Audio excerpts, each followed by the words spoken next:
The dust never settled. That was the first lie the old world taught you, that after chaos came quiet. Here, in the skeletal remains of what was once Florence, the dust was eternal, a shimmering, crystalline powder that glittered in the jaundiced sunlight. It was the pulverized remains of our world, a fine grit of glass and petrified life that coated your throat and ground between your teeth. The invaders, the architects, hadn't come with fire and thunder. They had come with a song. It was a low, pervasive hum that had seeped from the sky, a resonance that unmade the world molecule by molecule. It didn't destroy, it converted. Stone, steel, and flesh were all just raw material for its alien geology. The city hadn't burned. It had grown into something else, a forest of jagged, translucent spires that mimicked the old cathedrals, their surfaces trapping the last moments of the living in frozen, silent agony.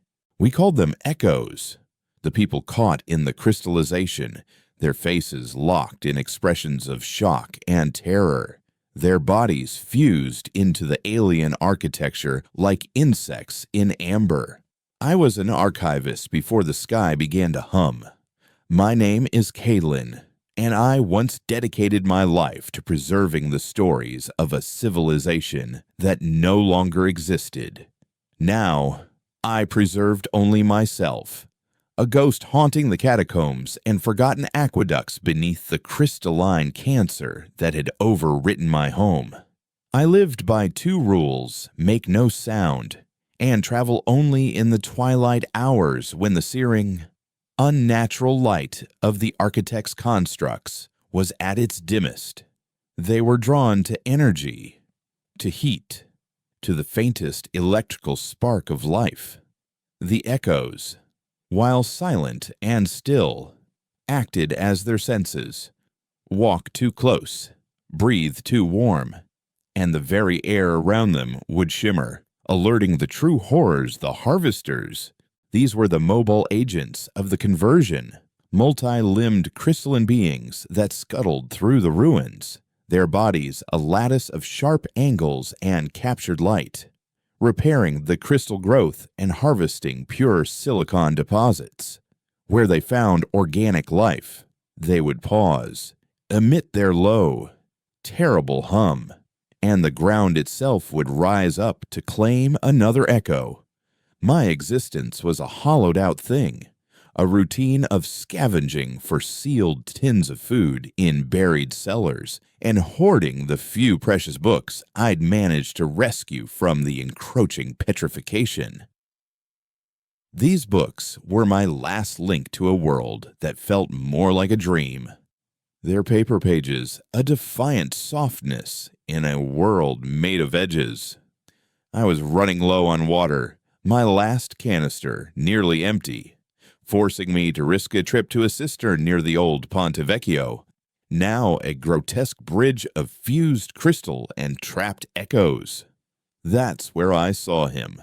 He was a courier, one of the phantoms whispered about in the survivor burrows. The desperate few who tried to maintain contact between scattered pockets of resistance. He was bleeding, not blood, but a dark, viscous fluid that steamed where it touched the crystalline ground, a sign he'd been grazed by a harvester's limb. He stumbled, falling behind a petrified fountain, his breath coming in ragged, painful gasps. He saw me, his eyes wide with a frantic urgency. I should have run. A dying man was a beacon, his heat and his scent a dinner bell for the things that hunted in the ruins. But he raised a trembling hand, not in a plea for help, but in a summons. Contact he rasped, his voice a dry crackle. I froze, my mind blank with fear. He mistook my silence for affirmation. They know. He choked, fumbling inside his jacket. The network is compromised. They're hunting the frequency. He pushed a small and metallic shard into my hand. It was cold, inert, no bigger than my thumb. It's the key. The dissonance. It shatters the lattice. Get it to the quarry. Tell them the song has an ending.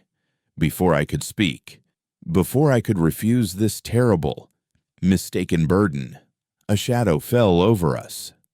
A harvester, silent as death, unfolded itself from the crystalline archway above. It was beautiful in its lethality, like a shard of obsidian brought to life. The courier didn't scream. He simply looked at me, his eyes conveying a final, desperate command. And then he bit down hard on something in his jaw. A muffled pop, and he went limp, his life extinguishing itself before the architect's hum could begin. The harvester paused, its multifaceted head tilting as if confused by the sudden absence of life. That was my chance. I scrambled back, melting into the shadows of a collapsed colonnade, the data shard clutched in my fist. A cold promise of a death I didn't want. Now I was not just a scavenger. I was a target. The harvesters were not intelligent in a way we understood, but they were systematic. They would process the courier's body, analyze his path, and they would know someone else had been there. My quiet, invisible life was over. The quarry. It was a name I'd heard only in frightened whispers, a place survivors spoke of with a mixture of fear and awe.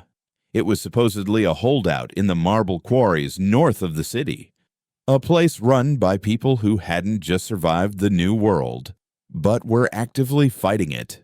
They were called the Grave Dogs, and they didn't hide in the ruins. They carved them up. To them, the petrified city was just another rock face to be broken. Finding them was a death sentence, but holding the shard was a slower, more certain one. I traveled for 2 days, moving through ancient sewer tunnels that choked me with the stench of decay and the cloying, metallic scent of the crystal that had begun to creep even down here. I ate my last tin of cold beans and drank the last of my water, my thirst a constant, rasping fire in my throat. I finally emerged into the gray light of dawn at the foot of the mountains, the vast, white wounds of the quarries gaping from the slopes like open graves. The air here was different, thick with the smell of ozone and hot metal. The ground vibrated faintly, not with the architect's hum, but with the thrum of heavy machinery. They found me before I found them. A net, thrown from an outcrop above, dropped over me, and I was hauled into the air, struggling like a snared animal. Figures emerged from the rock, not soldiers in uniform, but men and women in heavy reinforced work gear, their faces smeared with white marble dust. One of them, a woman with a hard, unsmiling face and arms corded with muscle from a life of hard labor, stepped forward. Her gray hair was cut short, and a long, jagged scar ran from her temple to her jaw. She looked at me with an expression of profound disinterest, her eyes the color of slate. "Spit it out," she said, her voice a low gravel. "Who are you, and why are you stinking up my claim?" This was Lena, the leader of the Grave Dogs. I told her my story, the words tumbling out in a desperate, thirsty rush. The courier, the harvester, the shard. I held it up for her to see. She didn't take it. She just stared at it, her expression unchanging. "A frequency," she scoffed. "We fight them with seismic charges and plasma cutters. Bookman. We fight them with rock and steel. We don't have time for ghost stories." Her crew laughed, a rough, guttural sound.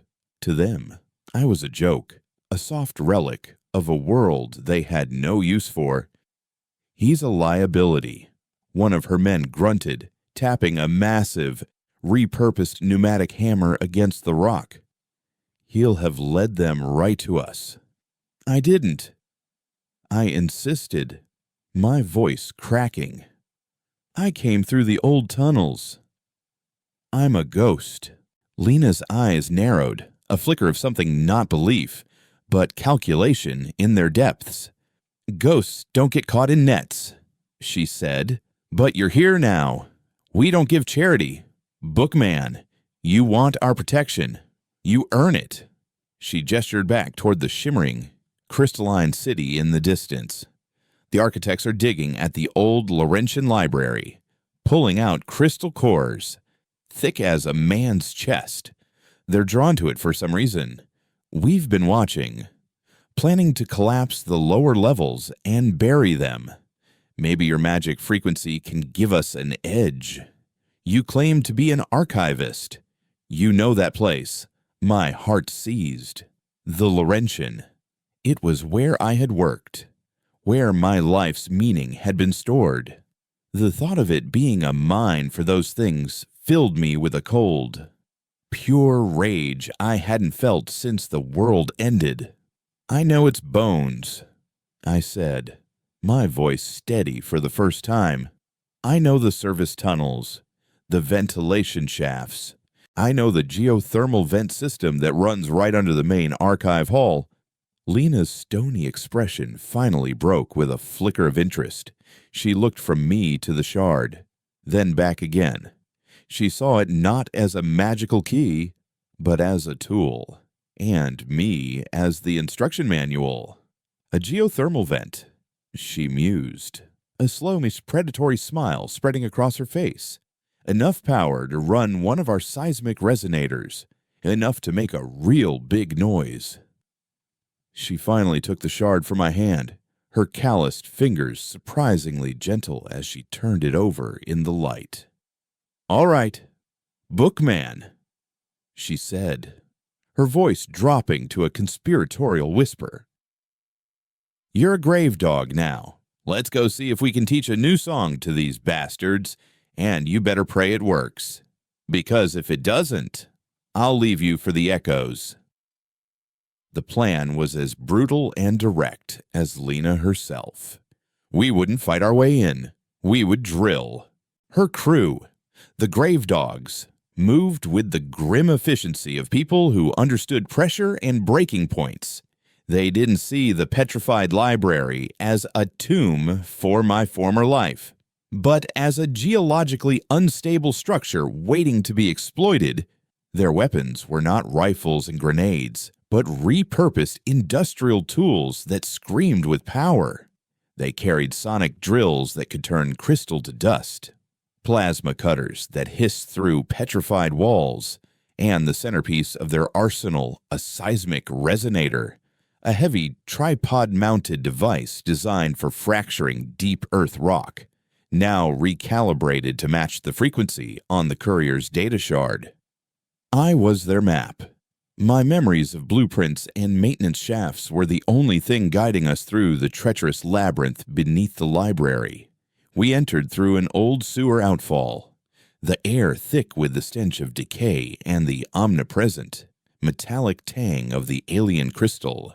The walls here were slick with a strange, phosphorescent moss, a hybrid biology that was neither native nor architect. Something new and monstrous born in the ruins.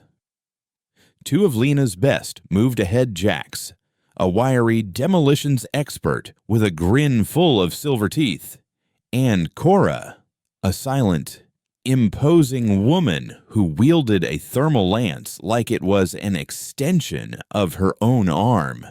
Lena stayed close to me, her hand resting on the hilt of a wicked-looking blade fashioned from a sharpened piece of harvester chitin.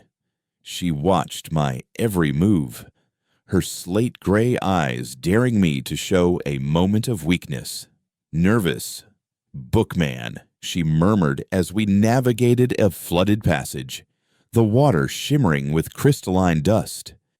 "Just remembering," I said, my voice tight. "The people who worked here, they're part of the walls now. Better them than me," she grunted, devoid of sympathy. "The dead are dead. We fight for the living. Try to remember that." The library was a place of profound horror. The grand reading room was now a cavern of glittering spires. The books on their shelves fused into solid blocks of translucent crystal, the words within trapped and unreadable, and everywhere there were the echoes, my former colleagues, the students, the security guards, all frozen in place. I saw Professor Ilara by the card catalog, her hand outstretched, her face a mask of silent screaming. I saw the young couple who always sat by the west window, now eternally embracing. Their forms merged with the crystalline lattice work that had replaced the glass. They were the architect's sensors, their stillness a perfect canvas for detecting the motion of the living. We moved like phantoms, our feet wrapped in cloth to muffle our steps, our breaths held until our lungs burned. Twice we had to freeze as a harvester scuttled past overhead, its bladed legs clicking softly on the crystal, the only sound in the suffocating silence. It was my knowledge of the sub-basements, the old archive storage areas forgotten on any modern blueprint, that kept us hidden. We were heading for the geothermal maintenance shaft, a deep, cylindrical tunnel that plunged into the Earth's crust, tapping the volcanic heat that lay beneath the city. According to the old plans, it ran directly beneath the foundation of the main archive hall, the very place Lena's scouts had identified as the center of the architect's activity. It was there they had located a conductor, a larger, more complex architect entity that seemed to direct the harvesters, its crystalline form pulsing with a rhythmic, internal light. We reached the access door to the shaft, a heavy iron hatch encrusted with a century of rust and a year of alien crystal. It wouldn't budge. "Cora," Lena commanded softly. Cora nodded, igniting her thermal lance. The air filled with the hiss of superheated plasma as she began to methodically slice through the hinges. The sound, though muffled, felt like a thunderclap in the silence. It was a race now. We knew the noise would not go unnoticed for long.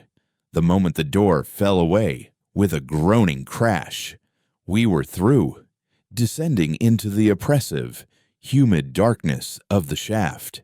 A narrow iron ladder ran down the side, slick with condensation and warm to the touch. The air was thick with the smell of sulfur and minerals. As we climbed down, the subtle hum of the architects above faded, replaced by the low, powerful rumble of the earth itself. The shaft ended on a narrow rock ledge overlooking a chasm of darkness. Below, I could just make out the faint red glow of geothermal activity. "This is it," I said, my voice echoing in the vast space. "The archive hall is directly above us, 40 meters of solid rock and foundation." Lena wasted no time. "Jax, set the resonator. Power it from the main vent conduit. I want it wired to blow if we don't get back to it." What a Jax! His silver teeth glinting in the dark, gave her a mock salute and went to work, unpacking the heavy components of the seismic device. He moved with a practiced ease, his hands sure and steady as he bolted the machine to the rock and began splicing thick cables into a geothermal power junction box on the wall. As he worked, a new sound reached us from the shaft above, a faint, rhythmic clicking. "Company," Cora stated, her voice flat as she readied her lance. Lena peered up into the darkness. "They know we're here. How long?" "Jax, 5 minutes to prime it. He called back, not looking up from his work. Less, if you don't mind it being sloppy. Sloppy is fine. Lena snapped. Bookman. With me. Cora, hold the shaft. Kill anything that isn't us. She grabbed my arm and pulled me toward the wall of the chasm. You said you knew the bones of this place. Is there another way out? My mind raced, frantically pulling at the threads of memory. The countless hours spent studying blueprints for a renovation project that never happened. The aqueducts, I stammered. There's a Roman-era aqueduct that intersects the lower cisterns. It was sealed off, but it should be about 20 meters from here, through the east wall. Should be, she snarled. It is, I said, finding a sliver of my old confidence. I'm sure of it. She didn't question me further. She just turned to Jax. Point that thing east when it's ready. The clicking from above grew louder, closer. It was joined by the architect's hum, a low, resonant thrum that vibrated through my bones. They were coming. Suddenly, the entire cavern was bathed in an eerie blue light. Looking up, I saw the source, the conductor. It had somehow melted through the rock floor above us, its massive, crystalline body descending like a monstrous chandelier. It was a beautiful, terrifying thing, a being of pure geometry and light, and dozens of harvesters were crawling down the walls around it, their sharp limbs finding purchase in the rock. We were surrounded, trapped at the bottom of a well with the devil himself. Jax! Now! Lena roared, shoving me behind her as she fired a volley of explosive bolts from a wrist-mounted launcher. The bolts struck the conductor with minimal effect, chipping off small shards that instantly regrew. The harvesters swarmed down the walls, ignoring us, their attention focused on the resonator. They recognized the threat. Cora held the shaft, her thermal lance a roaring jet of white-hot fire, incinerating the first wave of harvesters that tried to descend the ladder, their crystalline bodies exploding into showers of superheated dust. Jax slammed a final panel into place on the resonator and gave a triumphant shout. She's primed, let her rip. He scrambled away from the device as it began to glow, a low-frequency hum building within it, a discordant counterpoint to the architect's song. He keyed a remote detonator. Get ready to run. Bookman, Lena yelled at me over the rising cacophony. The moment the wall cracks, we go. The conductor let out a piercing, sonic shriek, a wave of pure force that threw me against the rock. The air shimmered. The echoes. I knew, somehow, that all over the city. Every petrified human was now turning its frozen head in our direction. We were no longer hidden. We were the epicenter. Jax hit the trigger. The resonator unleashed its power, not as an explosion, but as a single, perfect, soul-shattering note. The world went white with sound. A hairline crack appeared on the conductor's flawless surface. Then another.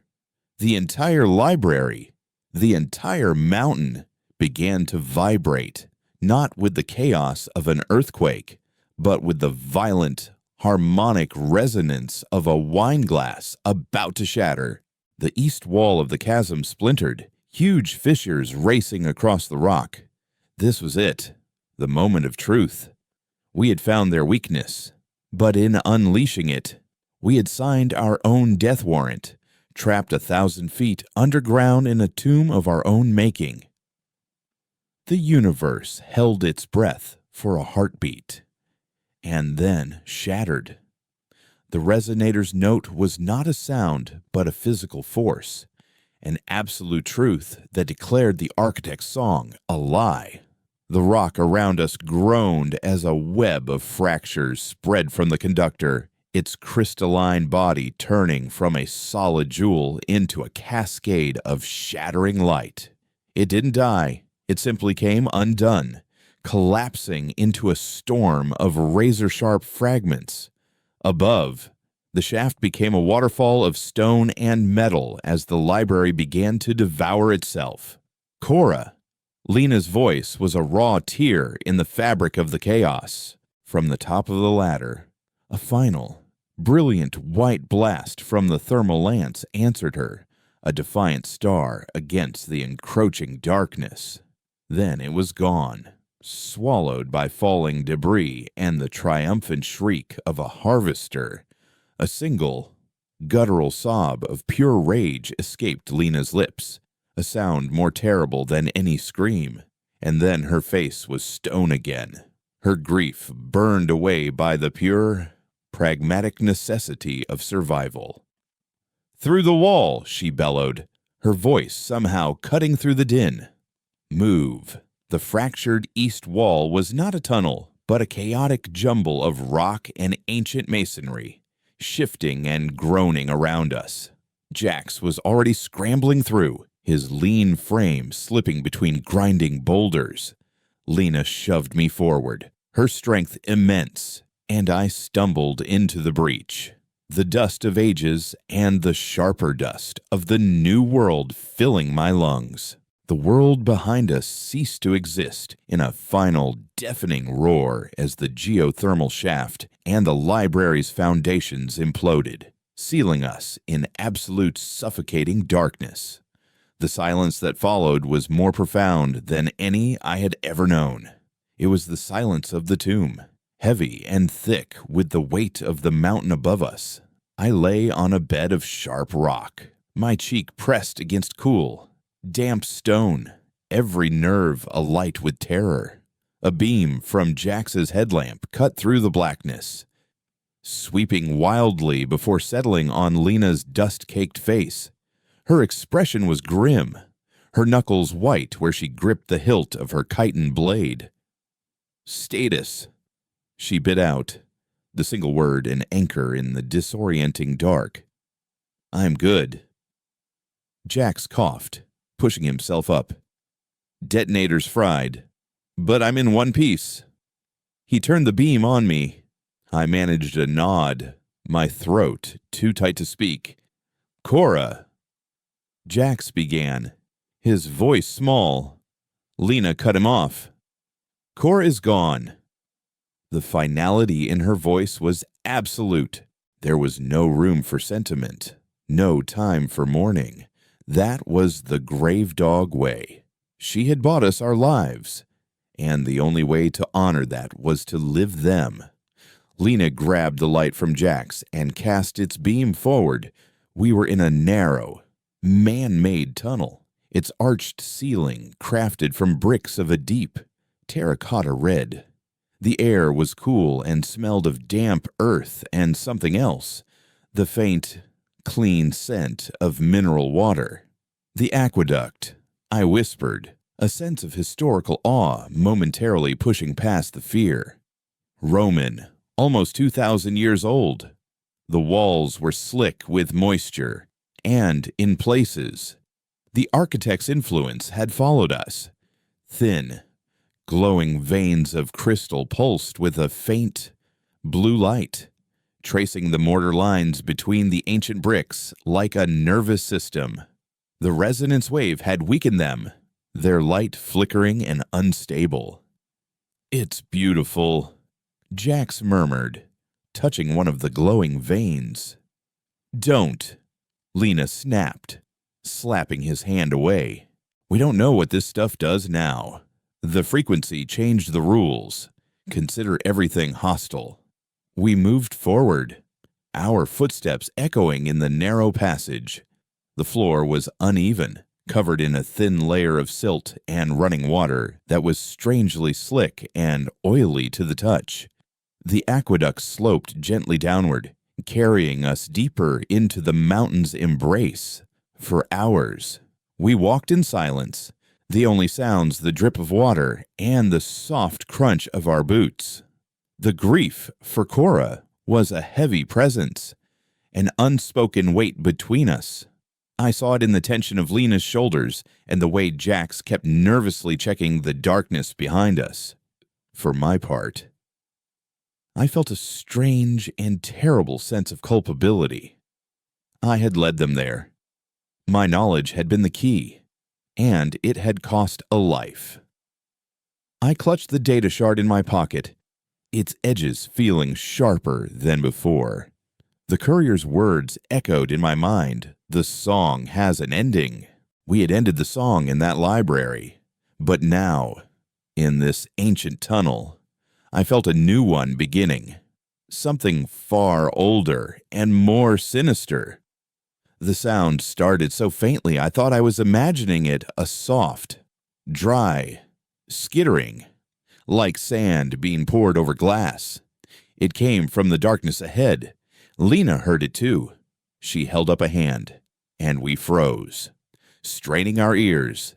The skittering grew louder, closer, multiplied. It wasn't one thing. It was many. Jack swung his light forward, and the beam caught a wave of movement on the floor. They looked like scorpions forged from smoked quartz.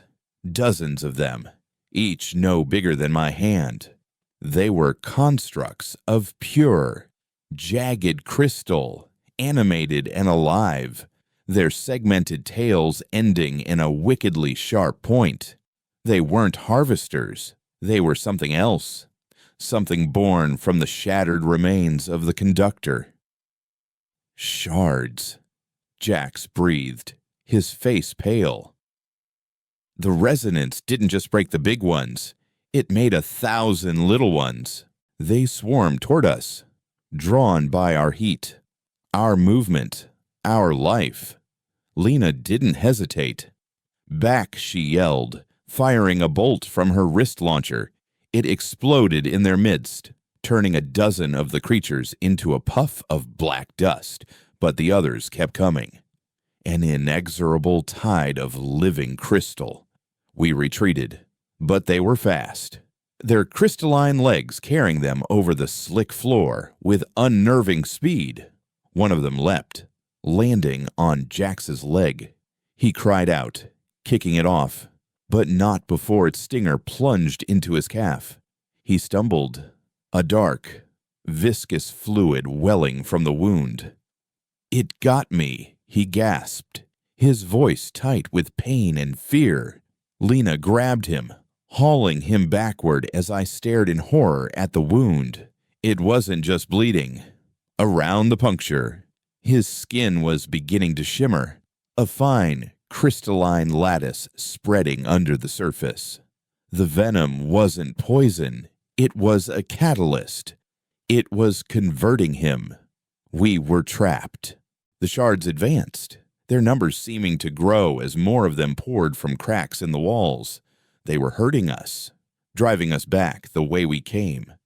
"There's too many," Jax panted, his leg buckling. "We can't fight them all."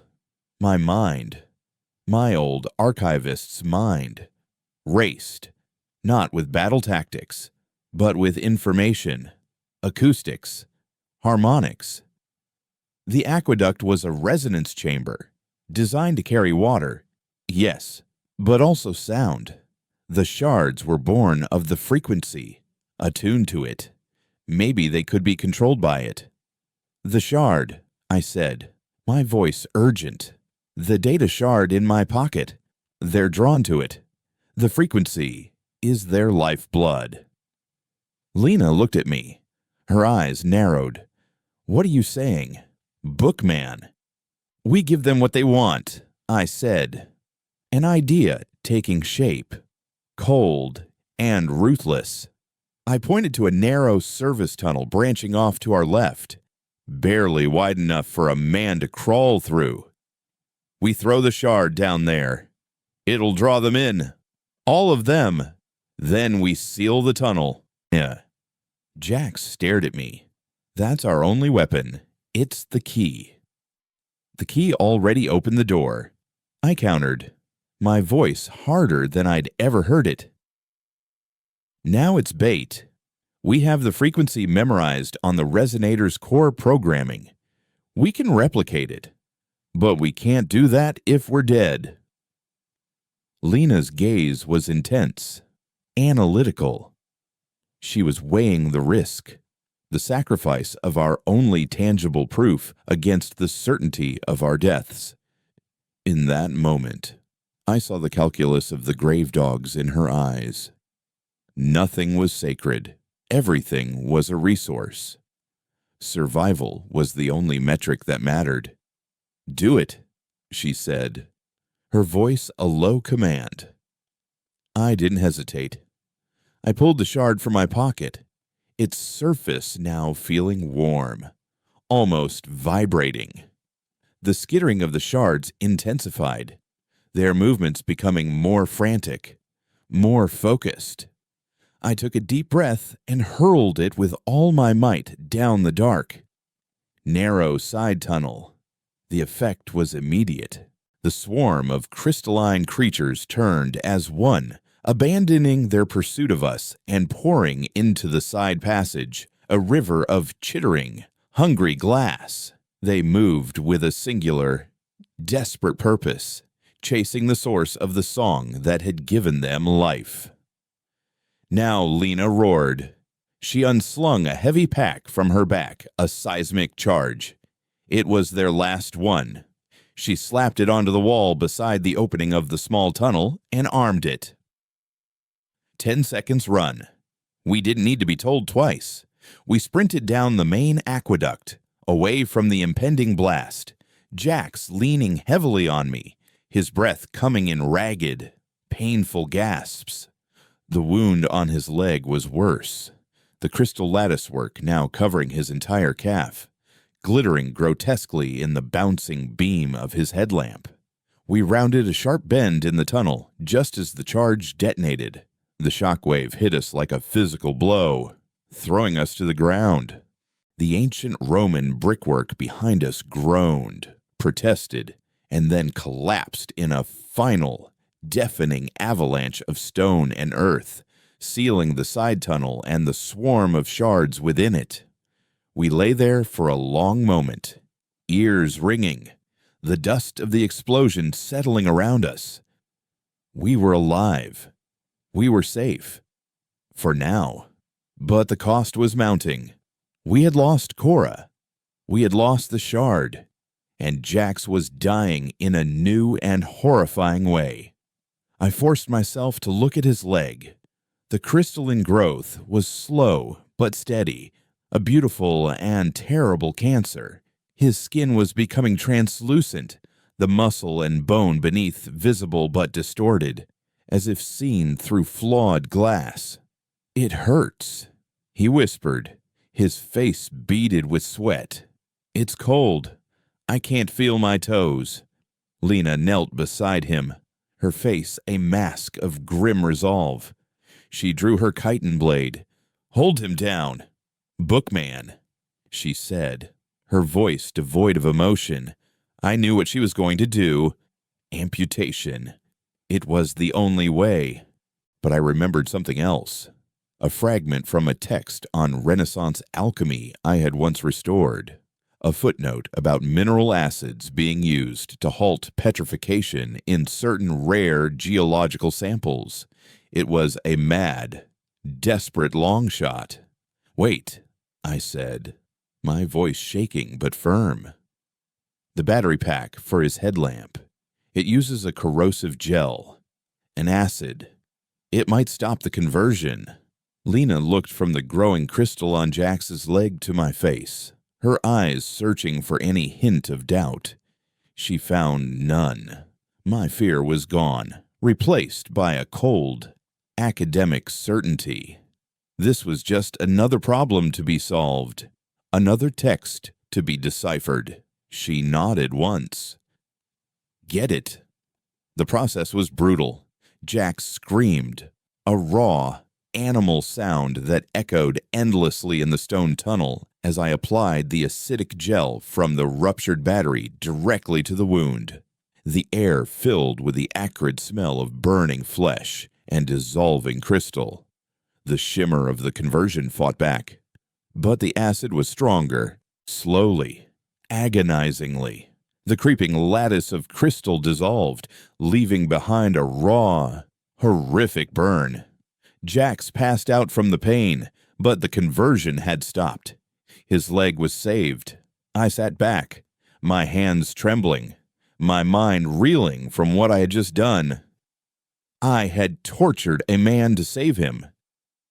Lena watched me, her expression unreadable. She tore a strip of cloth from her shirt and began to bandage the wound with practiced efficiency. "You're not just a bookman anymore, are you?" she said softly. The words not quite a question. We found a way out a few hours later, a rusted maintenance ladder that led up a vertical shaft toward the surface. With Jack slung between us, we climbed, emerging from a forgotten manhole into the bruised twilight of a changed world. We stood on a hill overlooking the city. The damage from the resonance wave was staggering. The forest of crystalline spires that had been Florence was fractured, their perfect geometric shapes cracked and broken. They no longer glowed with a steady, internal light, but bled a chaotic, flickering energy into the sky, creating a shimmering, unstable aurora that painted the clouds in shades of violet and sickly green. The architect's constant, oppressive hum was gone. In its place was a profound and unsettling silence. We hadn't won.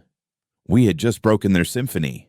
Now, all that was left was the noise of our own survival. Lena stared out at the wounded city, her face hard. "We hurt them," she said, her voice a low growl of satisfaction. "For Cora, we hurt them." She turned to me, and for the first time, I saw something akin to respect in her slate-gray eyes. "You got us out. Kalen, you saved my man." She tossed me one of her last protein bars. It felt heavy in my hand, a payment in a currency of blood and pain I was only just beginning to understand. "The quarry is 2 days' walk from here," she said, gesturing to the mountains on the horizon. "We're exposed. They'll be hunting us now. All of them. They know what we can do." I looked from the broken city to the long, air-dangerous road ahead. She was right. We were no longer ghosts hiding in the ruins. We were weapons. We were the dissonance. And the entire silent world would now be trying to erase us. The journey to the quarry was a pilgrimage through a land of ghosts and broken physics. The resonance wave had not just shattered the architect's constructs. It had torn the veil of reality in subtle, terrifying ways. The world was now littered with pockets of static, zones where the air itself felt thick and buzzed with a low, invisible energy that frayed the nerves and caused the iron in our blood to ache. To walk through one was to feel your teeth hum and your vision swim with phosphins, a prelude to a sickness that Lena called the shakes, a violent, debilitating fever from which few recovered. I became our navigator through this new, treacherous geography. My archivist's mind, once used to cataloging history, now cataloged the subtle signs of these static fields the way the crystalline dust on the ground would hover an inch in the air. The faint, ozone smell that preceded them. The way sound would become flat and deadened at their edge. I learned to read the land not as a survivor, but as a physicist walking through the ruins of a failed experiment. Our progress was painfully slow, hampered by Jax's injury and the constant need for caution. He was a dead weight between us, his face pale with pain, the burn on his leg a weeping, angry wound. But he never complained. He just gritted his silver teeth and shuffled forward, his resilience a testament to the sheer, stubborn grit of the grave dogs. Lena's focus was absolute, her face a mask of stone. But I saw the way her eyes would linger on Jax when she thought no one was looking, a flicker of something deeply protective, almost maternal, in their gray depths.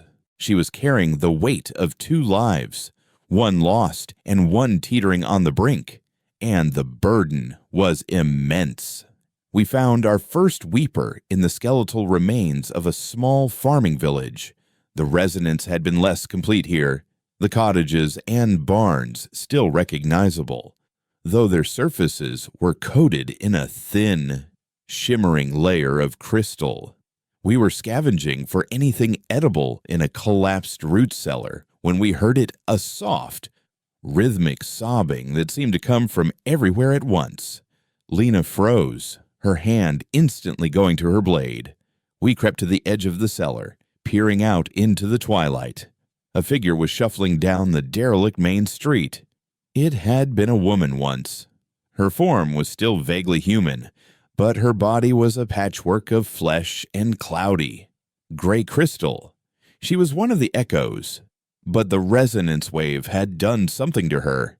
It had cracked her stillness, granting her a semblance of movement, but not life. She was an automaton of grief, her head bowed, her crystalline hands clenched at her sides as she wept, not tears, but a thick, viscous fluid that sizzled where it dripped, rapidly growing tiny crystal blossoms on the cobblestones. "Don't move a muscle," Lena breathed, her voice barely a whisper. "Don't even breathe." The weeper was drawn to sound, to the vibrations of life that it could no longer possess. It was a nerve ending of the shattered architect network, a hunter that used sorrow as its lure. We watched as it shuffled past, its sobbing a terrible, hypnotic lullaby of despair. We learned to fear the silence more than the noise. In the quiet, every rustle of cloth, every dislodged pebble, every pained gasp from Jeeks was a potential death sentence. Our closest call came 2 days later, in the ruins of a monastery perched on a hillside. We were forced to take shelter from a sudden, violent downpour of acid rain, a storm that hissed and steamed against the crystal, its droplets turning the ground into a treacherous, slick mud. The only refuge was the monastery's crypt, a dark, subterranean vault filled with the tombs of forgotten monks. The air was thick with the smell of damp stone and something else, something cloyingly sweet, like rotting flowers. The crypt was infested with them. Dozens of weepers, all former monks, stood motionless in the alcoves, their crystalline forms fused with the stone sarcophagi, their heads bowed as if in eternal, silent prayer. The rain had agitated them, and their collective, soft sobbing filled the enclosed space with a maddening chorus of misery. We were trapped, forced to huddle behind a collapsed wall at the entrance, the acid rain sizzling behind us, and a choir of crystalline mourners before us. Jax was fading, his breathing shallow, his body shivering with the onset of a fever from his wound. He let out a low, involuntary moan of pain. Instantly, every head in the crypt snapped up. Their sobbing stopped. 100 pairs of milk, crystalline eyes fixed on our hiding place. The silence that followed was the most terrifying sound I had ever heard. They began to move, shuffling out of their alcoves, their feet dragging on the stone floor with a dry, scraping sound. They weren't fast, but they were relentless. A slow, inexorable tide of petrified grief. "We're not fighting our way through that," Lena whispered, her face grim. There has to be another way out. My mind was a whirlwind of panic, but beneath it, the archivist was working, connecting disparate pieces of information. The crypt, the monks, the sweet smell, the ossuary. I breathed, my heart hammering against my ribs. The monks here, they practiced excarnation. They would lay their dead in the open, and once the flesh was gone, they would collect the bones and arrange them in an ossuary. It was a chapel made of bones. There should be a connecting passage. I pointed to the far wall, where a section of the stone was darker, newer. A sealed entrance. Behind that. Can you open it? Lena's voice was tight. No, I said. But they can. I looked at the advancing weepers. They're made of crystal. They're vulnerable to the right frequency. The same one we used in the library. We don't have the resonator. Jax hissed, his voice trembling. We don't need it, I said, my voice gaining a strange, wild confidence. I took my canteen, half full of water, and held it up. I tapped its metal side with my knife. It rang with a clear, high note. We just need to make a song of our own.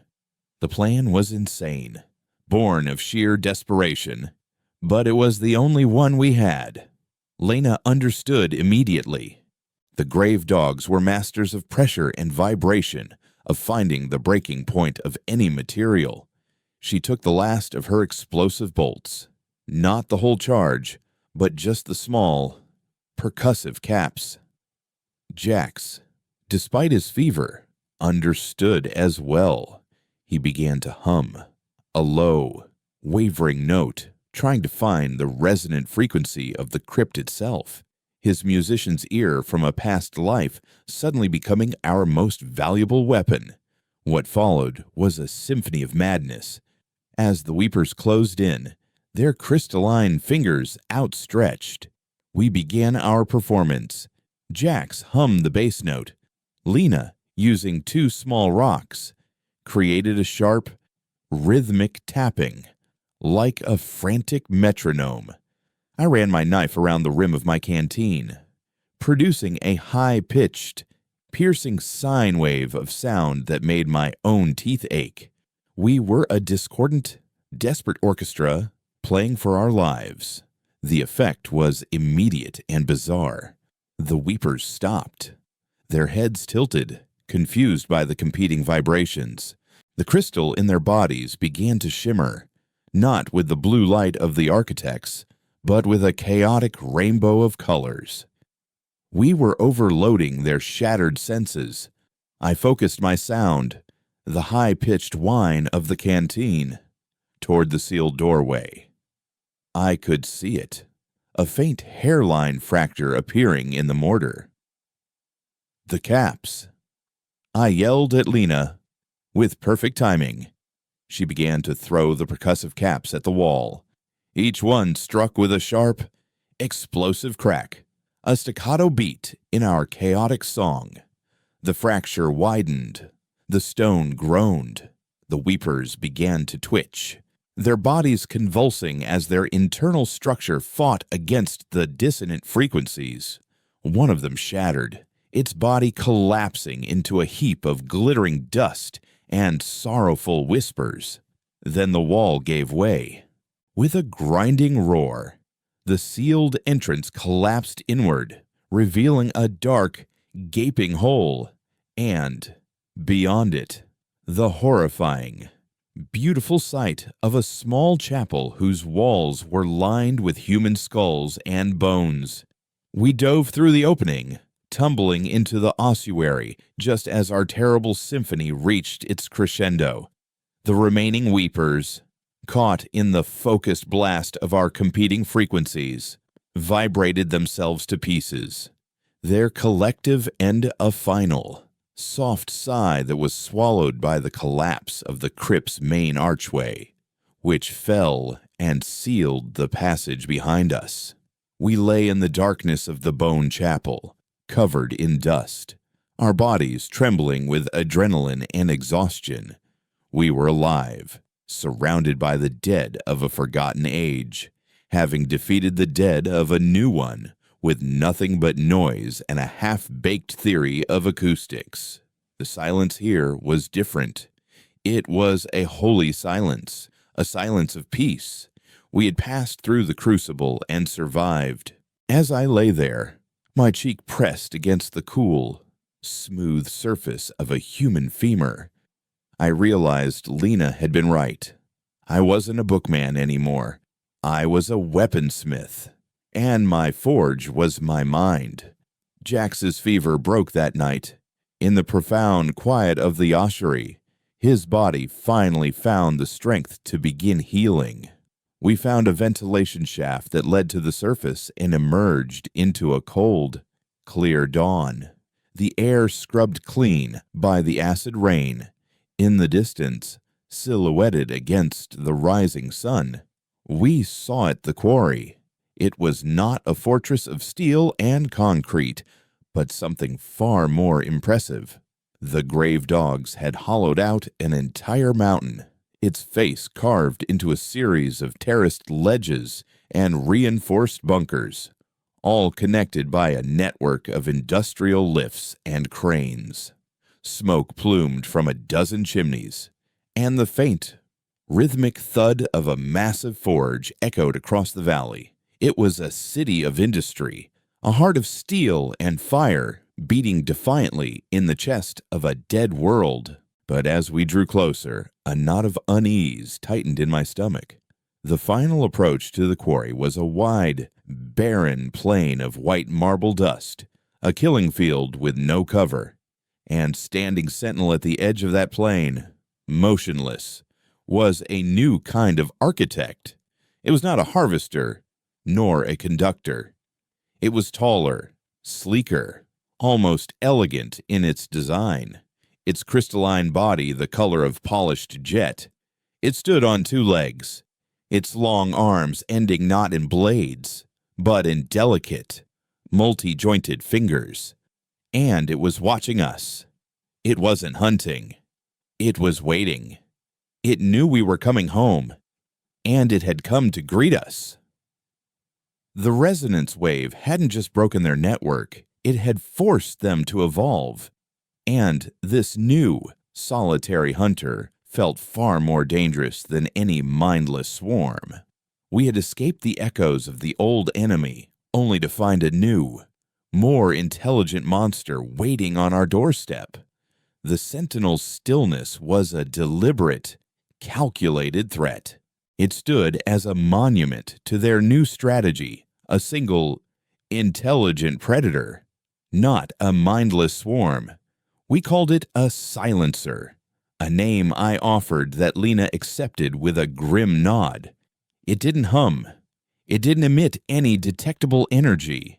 It simply existed, a void in the landscape, its polished obsidian form absorbing the light and our hope.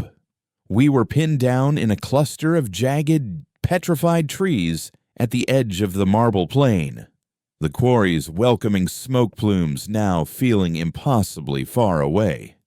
The silencer hadn't moved in hours, but we knew it was aware of us. Its head, a smooth, featureless ovoid, was angled perfectly in our direction. "It's a shepherd," Lena murmured, her eyes narrowed, scanning the vast, empty plain between us and the quarry. "It's not just here to kill us, it's herding us, forcing us onto a path of its choosing." She was right. A direct approach was suicide. The silencer was fast. We'd seen it move once. A blur of black crystal that crossed 100 meters in the blink of an eye to intercept a rock slide, its delicate fingers plucking falling boulders from the air with impossible grace before returning to its vigil. It was an artist of death. Our only option was to go around, through the treacherous labyrinth of the marble refuse canyons, a maze of sheer walled ravines and unstable slag heaps that the grave dogs used as a dumping ground. It was a longer, more dangerous route, but it offered cover. As we slipped away from the tree line, moving parallel to the plane, I felt the silencer's attention follow us, a cold, psychic pressure at the back of my skull. It didn't give chase. It was confident, patient. It knew the canyons were a trap of a different sort. The refuse canyons were a landscape of industrial nightmare. Vast mountains of discarded marble blocks and razor-sharp scree, all coated in the ubiquitous crystalline dust. The static here was thick, the air buzzing with a palpable, invisible energy that made our fillings ache and the hair on our arms stand on end. Navigating this terrain was a slow, agonizing process. Jax, still weak, struggled with every step, his burned leg a constant source of agony. Lena and I took turns supporting him, our progress marked by his pained grunts and the scrape of our boots on the loose rock. The true danger of the canyons, however, was not the terrain. It was the glimmers. The resonance wave had destabilized not just the architect's technology, but the very fabric of space-time in areas of high energy concentration. The glimmers were pockets of this instability, appearing as shimmering heat haze distortions in the air. To step into one was to be erased from time. You didn't die. You simply ceased to have ever existed. Your companions would have no memory of you. Your gear, your footprints, every trace of your life would vanish. The grave dogs had lost a dozen workers to them before they learned to identify the warning signs. My newfound sensitivity to the static fields became our salvation. I could feel the glimmers before we saw them, a sharp, piercing spike in the ambient energy, like a needle pressing against my temple. I would call out, and we would freeze, watching as a bird flying overhead would vanish mid-flight, or a rolling pebble would simply disappear as it crossed the invisible threshold. Each one we bypassed left me feeling drained and nauseous. The mental strain immense. We were 3 days into our journey through the canyons when we found the scout. He was a grave dog, his body slumped against a massive block of white marble, his face a mask of dried blood and dust. A single clean puncture wound pierced the center of his chest. His plasma cutter lay a few feet away, its power cell drained. The silencer had been here. It hadn't just killed him. It had been toying with him, hunting him through the maze. Lena knelt beside the body, her expression unreadable as she gently closed the man's staring eyes. She knew him. Name was Nico, she said, her voice a low rumble of contained fury. He was one of my best. He was supposed to be mapping the glimmers. She picked up a small, handheld device from Nico's belt, a static detector. Its needle was bent. Its screen cracked.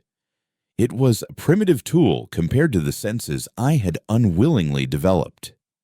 Lena looked from the broken device to me, and a new, colder calculation entered her eyes. I was no longer just a survivor, not just a weaponsmith. I was an asset, a piece of equipment more valuable than any she possessed. We're not just escaping anymore, she said, her voice hard as the marble around us. We're going to hunt it. The plan was audacious, bordering on suicidal. Lena believed the silencer's intelligence was its weakness. It was a predator, and all predators have patterns. It had hunted Nico, so it would hunt us. We would become the bait. Jax, to his credit, refused to be left behind. I could still pull a trigger, he rasped, his feverish eyes burning with a desperate need for vengeance. Nico pulled me out of a quarry collapse once. I owe him this. Our trap was set in a narrow choke point, a gorge so tight that we could almost touch both walls at once, high above. A massive, precariously balanced slab of marble, loosened by years of blasting, hung like the sword of Damocles. Jax, armed with Lena's last seismic charge, was positioned on the ridge near that slab. His job was to detonate the charge at the precise moment, bringing the mountain down on our target. Lena and I were the lure. We made our way into the gorge, deliberately making noise, our footsteps echoing off the high canyon walls. We were a wounded animal, advertising our vulnerability. I could feel the silencers approach, the psychic pressure intensifying, the static in the air coalescing around a single, malevolent point. It was coming. It appeared at the entrance to the gorge, a figure of impossible blackness against the pale marble. It didn't rush us. It flowed, its movements fluid and silent, a river of night. Its delicate, crystalline fingers were outstretched, not with aggression, but with an almost artistic curiosity. It was savoring the moment. The plan went wrong almost immediately. As the silencer advanced, the very air around it began to distort.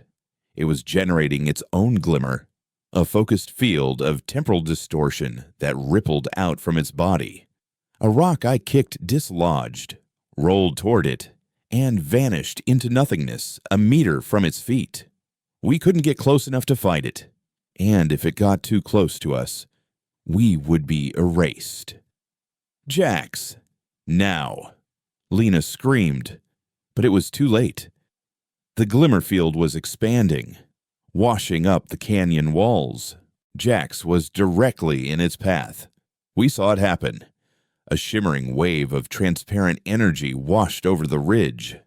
Jax looked down, his eyes wide with a sudden, profound confusion. He looked at the detonator in his hand as if he'd never seen it before. He looked at us with the blank stare of a stranger. Then the seismic charge, and the entire memory of our plan simply ceased to be. The psychic pressure vanished. The silencer tilted its head, as if puzzled. The bait was gone.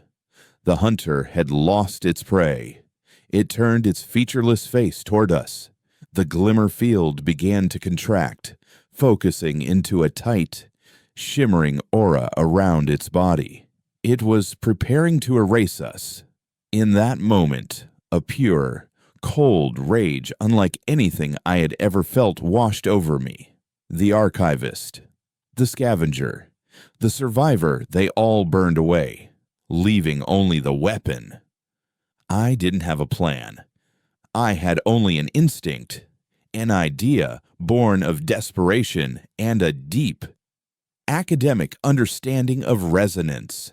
The glimmer was a frequency, a temporal frequency, and like any frequency, it could be disrupted. I screamed. It wasn't a sound of fear, but a raw, focused release of energy, a note of pure, human defiance.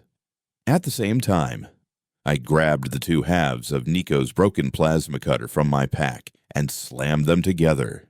The damaged power cells sparked, arcing with a violent, uncontrolled burst of electromagnetic energy. The combination of sound and EM feedback was jarring, chaotic, and utterly unpredictable. It was dissonance. The silencer recoiled as if struck.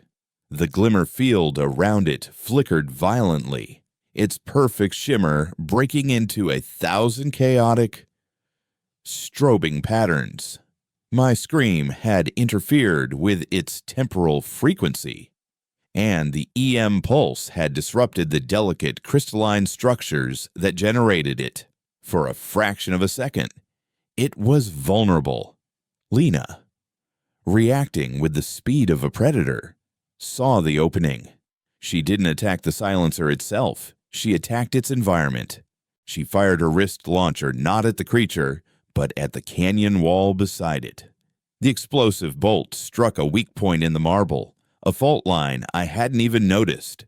The result was not a grand explosion, but a sharp, cracking sound, like a whip. A massive shard of rock, the size of a small vehicle, sheared off the wall and fell. The silencer was fast, but the falling rock was faster. It didn't have time to regenerate its glimmer.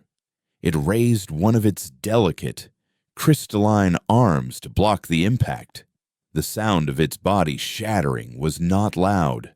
It was a soft, musical chime, like 1,000 tiny bells breaking at once.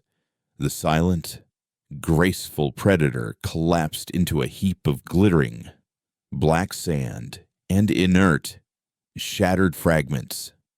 We stood there, breathing heavily, in the sudden, profound silence. We had won. We had killed the unkillable, but we had lost Jax. Not just his life, but his entire existence. Lena walked to the spot on the ridge where he had been. She stared at the empty space, her face a blank canvas of loss. She didn't cry. She couldn't. How do you mourn a man you can't remember? But I remembered. I remembered his silver-toothed grin, his pained resilience, his humming of a forgotten tune. The glimmer had taken him from the world, but it hadn't taken him from me. I was the archivist, and his story was now a part of my collection. A terrible and precious secret. We walked the rest of the way to the quarry in silence, the victory feeling as hollow and empty as the space Jax had left behind. When we finally stumbled onto the main ledge of the city mountain, the grave dogs who rushed out to greet us saw Lena. And they saw a stranger walking beside her, a man with a haunted look in his eyes, covered in dust and blood. They celebrated Lena's return, but they looked at me with suspicion. To them, I was an unknown, an outsider who had returned with their leader when one of their own had not. Lena didn't explain. She couldn't. She just gave the order to seal the canyons and declared the entire region a dead zone. That night, I stood in an observation deck overlooking the forge, the heart of the quarry, watching as molten metal poured like lava into massive molds. The grave dogs were making weapons, armor, tools, the sinews of their war against the new world. Lena found me there. She stood beside me, her gaze fixed on the fiery spectacle below. "No one remembers him," she said, her voice flat. It wasn't a question. "I do," I replied softly. She turned to me, her slate-gray eyes searching my face in the firelight. She saw the truth there, the terrible weight of the memory I carried alone. "Then you will be his grave," she said. "You will be his memory. That is your purpose here now. Kalen, you are not just our weapon. You are our history. You are the one who remembers the cost." In her words, I finally understood my place in this brutal, broken world. The grave dogs fought with steel and fire, but their greatest weakness was their inability to look back. They lived only in the present, for the next fight, the next victory. I was their memory, their conscience. I would carry the ghosts so that they could continue to fight, and I knew, with a chilling certainty, that my collection of stories was only just beginning. The quarry became my sanctuary and my prison. In the years that followed our return, the city carved into the mountain thrived, a testament to humanity's stubborn refusal to die. Under Lena's unforgiving leadership, it became the nexus of the human resistance. its forges churning out the weapons and tools that allowed other, smaller settlements to cling to life. We were no longer just the grave dogs. We were the spine of the new world. My role evolved. I was no longer the frightened archivist. They called me the echo reader, the lore keeper, the man who could navigate the static-choked ruins and read the patterns in the architect's shattered symphony. I led scavenging teams into the crystalline husks of old-world cities. My unique sensitivity to the temporal distortions and energy fields, allowing us to move through dangers that would have erased anyone else. We brought back technology, medicine, and, most importantly, knowledge. I filled entire data vaults with information salvaged from hardened military servers and forgotten scientific archives, piecing together the fragmented history of our fall. I became the memory of a civilization on the brink of forgetting itself. But my most important duty remained a secret shared only with Lena. I was the keeper of the dissonance frequency. Working with the quarry's best engineers, we managed to replicate the song that shattered the conductor, not as a single brute force weapon, but as a tunable, adaptable tool.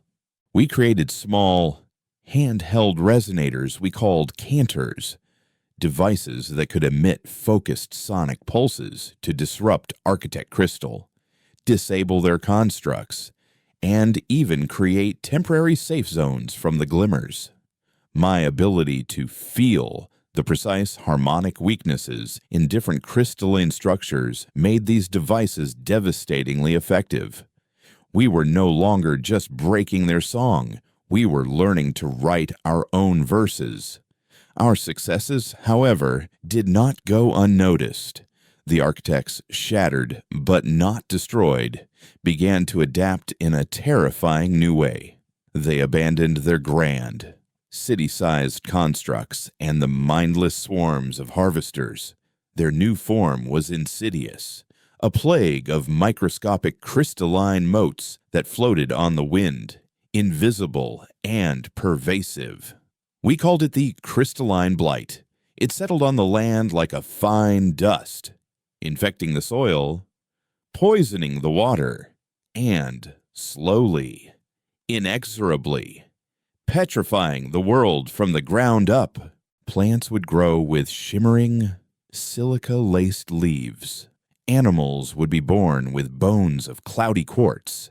And humans would succumb to the glass creep, a slow, painless petrification that started in the extremities and worked its way inward, turning living flesh to inert, beautiful crystal over the course of months. The blight was a war of attrition, a slow, silent siege that our weapons and our dissonance frequency could not fight. It was a plague that targeted the very essence of life itself. Panic began to fester in the quarry. For the first time, the indomitable grave dogs felt fear, not of a monstrous enemy they could fight, but of a silent, invisible killer they could not. Lena's rule, once absolute, began to show cracks. Factions formed. Whispers of abandoning the quarry for some mythical, untouched land in the north grew louder. The city's heart of fire was beginning to cool. It was during this time of rising despair that I made my final, desperate gamble. I remembered the courier, the dying man who had set me on this path.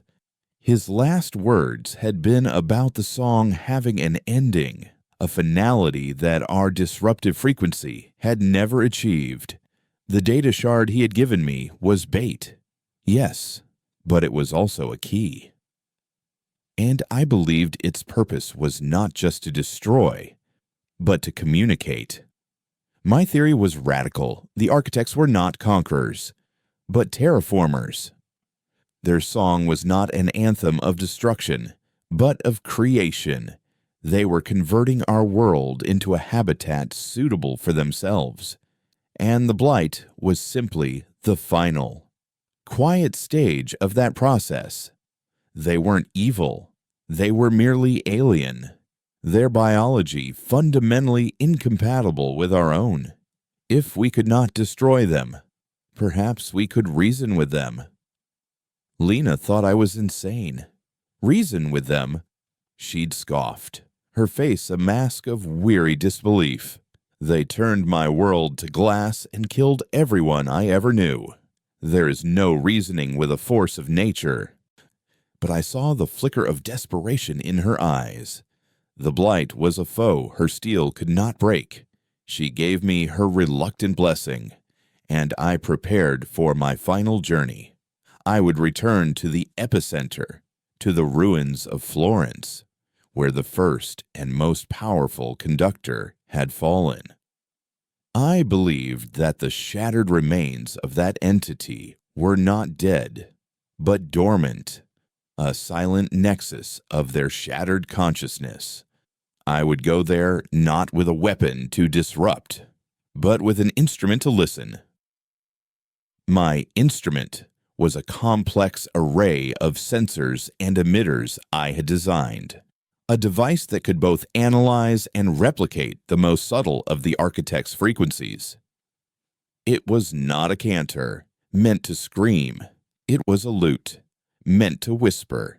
I would try to find their root frequency, the baseline of their existence, and instead of shouting over it, I would try to harmonize with it.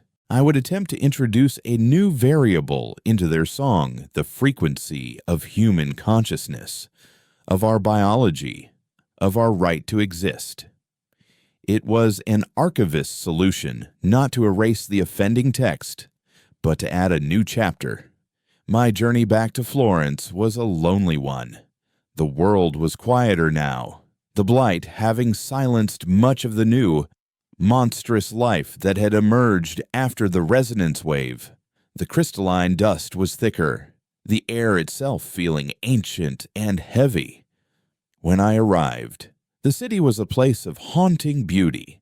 The fractured spires had been softened by the Blight, their sharp edges now coated in a fine, moss-like crystal that glowed with a soft, internal luminescence. It was a garden of inorganic life. I set up my lute in the heart of what was once the Piazza della Signoria, directly over the spot where the conductor had shattered. The silence was absolute. For 3 days, I broadcasted my own song into the earth, a complex waveform that encoded the basics of our existence, the double helix of our DNA, the electrical rhythm of a human heartbeat, the mathematical constants of our science, the harmonic structures of our music. I offered them the blueprint of humanity, a plea for coexistence written in the universal language of physics. For 3 days, nothing happened. On the 4th day, I began to feel the glass creep. It started in my fingertips, a pleasant, spreading numbness, my skin taking on the faint, pearlescent shimmer of the Blight. I was dying, becoming another silent statue in a crystal garden. I had failed. I closed my eyes, exhausted and resigned, and prepared to become an echo. And then I felt it. A response. It was not a sound, but a feeling. A pressure in my mind. A sense of a vast, ancient, and deeply alien consciousness awakening from a long slumber. It was the mind of the architects, not as a single entity, but as a collective, a silent ocean of thought. They had heard my song. The pressure in my mind coalesced into a single, clear concept, a communication without words. It was an image, a memory, their memory. I saw a dying star, a world of pure crystal shattering into dust, a long, slow journey through the void, a search not for conquest, but for a new home, a place to root their strange, geological life. They had found Earth, a world teeming with a chaotic, carbon-based biology that was fundamentally toxic to their own. Their song was an attempt to cleanse the soil, to make it hospitable. They were not gardeners weeding a garden. They were settlers trying to build a farm on poisoned land. They showed me their confusion. They could not comprehend our resistance, our chaotic, individualistic nature. To them, life was a collective, a single, harmonious geological process. Our struggle was, to their understanding, like a single stone protesting the formation of a mountain.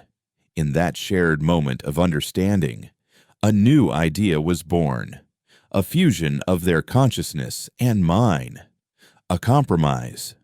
When I awoke, the glass creep had receded. The numbness in my fingers was gone. The air felt different, cleaner.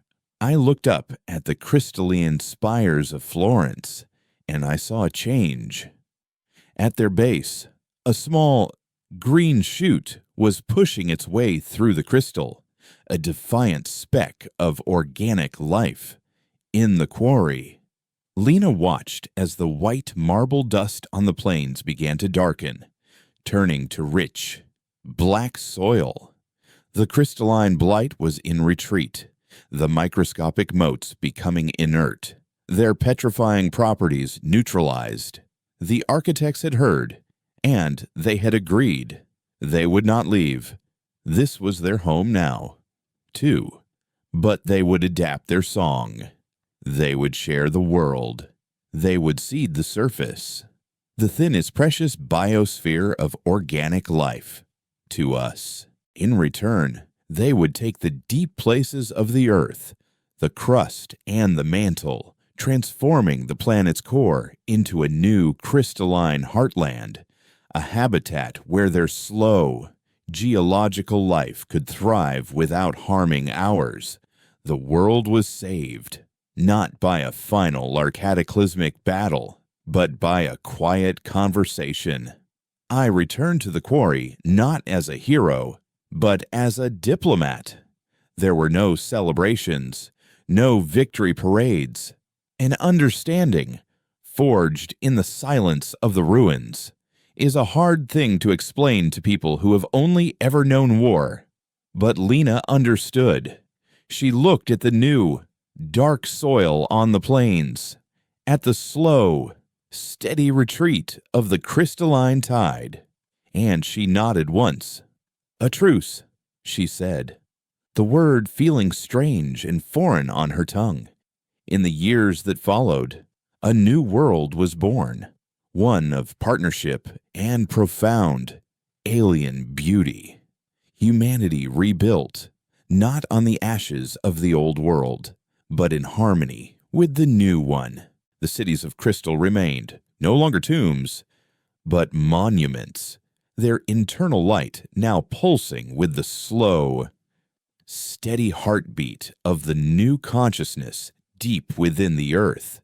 We learned from them, tapping into their geothermal energy, using their resilient crystal to build our new homes.